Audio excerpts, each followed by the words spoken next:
গুম হওয়া পরিবারের সদস্যরা বক্তব্য রাখছিলেন, আমি তখন জনাব তারেক রহমানের দিকে একবার তাকিয়ে দেখি যে তার চোখ দিয়ে অশ্রু ঝরছে। এখানে যারা আছেন সবাই বেদনা সিক্ত হয়েছেন কিভাবে হাসিনা এই গণ অভ্যুত্থানে মানুষকে হত্যা করেছে, হত্যার নির্দেশ দিয়েছে।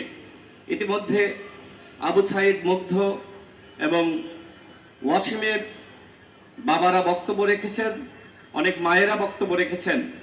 জুলাই গণ অভ্যুত্থানে হাসিনা মানুষকে কিভাবে কষ্ট দিয়েছে সেই কষ্টের কথাগুলো তারা তুলে ধরেছেন।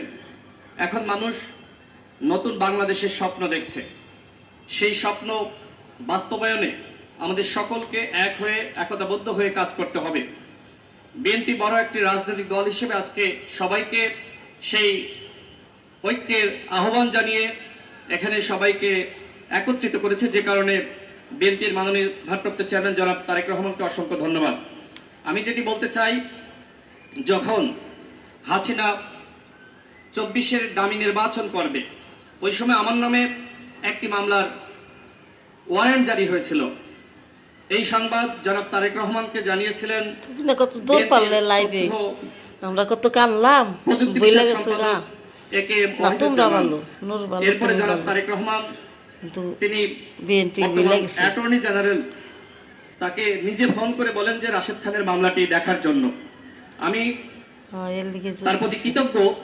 শুধুমাত্র যুগপৎ আন্দোলনের আমি নয়, এরকম যারা হামলা মামলার শিকার হয়েছে কত কষ্ট সবারই তিনি খোঁজ রেখেছেন।